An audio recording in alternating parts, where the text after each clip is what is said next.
बार एक जवान लड़का गौतम बुद्ध के पास आता है। बुद्ध, मेरे मन में इतने अश्लील विचार क्यों आते हैं? मेरे मन में अक्सर कामवासना के विचार चलते रहते हैं, जिनके बारे में सोच सोचकर मैं अपना पूरा बहुत सारा समय और ऊर्जा बर्बाद कर देता हूँ, जिनकी वजह से शांत नहीं रह पाता और हमेशा ही विपरीत लिंग के प्रति आकर्षण महसूस करता हूँ। बुद्ध ने मुस्कुराते हुए कहा, क्या तुम्हें पता है कामवासना होती क्या है?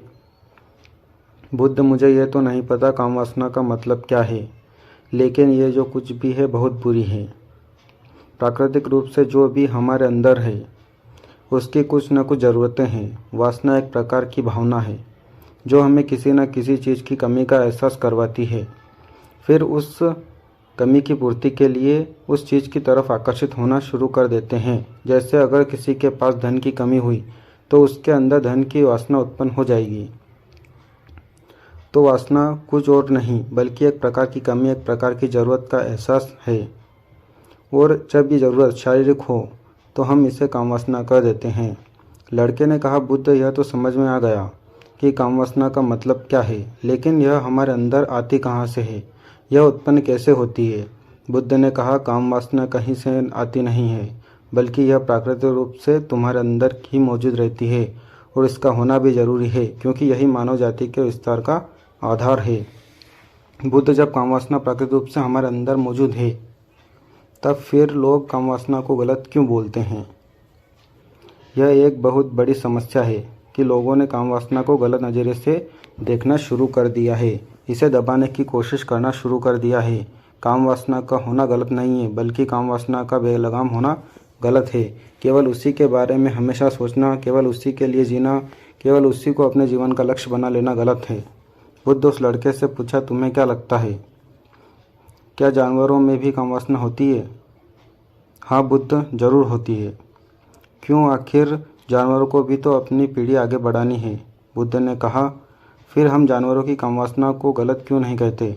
लड़के ने कहा, पता नहीं बुद्ध, आप ही बताएं। बुद्ध ने कहा, क्योंकि जानवर अपनी कामवासना का उपयोग सिर्फ संतान उत्पत्ति के लिए करते हैं, उससे खुशी प्राप्त करने के लिए नहीं, और ना ही सुख भोगने के इरादे से।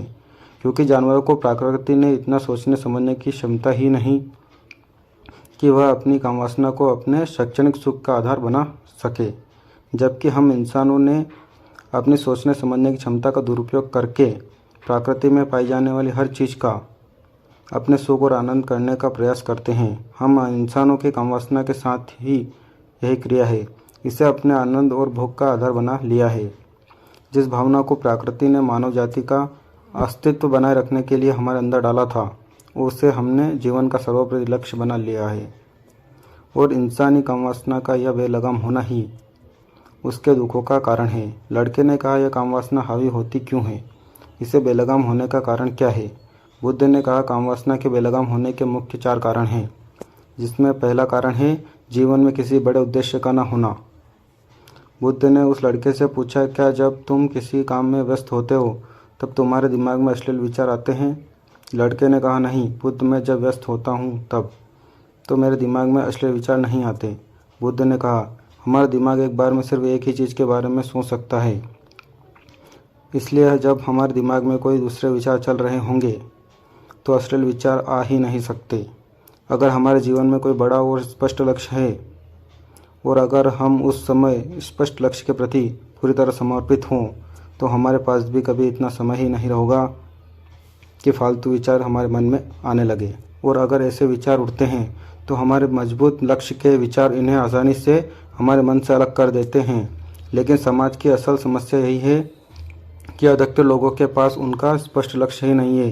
कामवासना के बेलगाम होने का दूसरा सबसे बड़ा कारण है समाज के द्वारा इसे गलत बताए, उसे दोहराएं और उसे करने की कोशिश करें। लोगों के एक बड़े कामुक को हमेशा एक शक्ति की नज़र से देखा है, और इसका सबसे बड़ा कारण है कि अपने प्रजनन अंगों को शरीर के बाकी अंगों की तरह स्वीकार्य नहीं किया, जबकि हमारे प्रजनन अंग भी हमारे शरीर का एक मात्र हिस्सा है, इससे अधिक कुछ भी नहीं है।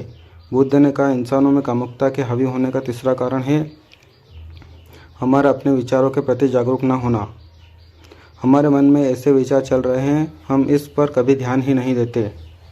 हमारे मन में उठने वाले विचारों के बारे में एक अनोखी बात यह है कि जब हम किसी एक चीज़ के बारे में विचार करते हैं तो हमारा मन उसी से संबंधित और भी विचार हमारे मन में रखना शुरू कर देता है और फिर ऐसे ही हमारे मन में विचारों की एक श्रृंखला बन जाती है जिस पर हम उलझ कर रह जाते हैं। ठीक ऐसा ही एक अश्लील विचारों के साथ रहने एक बार किसी को देखकर अपने मन में एक अश्लील विचार पैदा किया है। फिर हमारा मन अपने आप ही इन विचारों की श्रृंखला बना देता है जिनके बारे में सोच कर हम अपनी बहुत ऊर्जा और समय बर्बाद कर देते हैं। इसलिए पूरी जागरूकता के साथ अपने अंदर उठने वाले विचारों पर ध्यान देना जरूरी है। बुद्ध ने कहा, अश्लील विचारों के हावी होने का चौथा कारण है बुरी सोच और अश्लील विचारों वाले लोगों की संगति करना। कई बार ऐसा होता है कि कामुकता हमारे अंदर ही नहीं होती, लेकिन कुछ अश्लील लोगों के साथ रहने की वजह से हमारे अंदर हावी हो जाती है।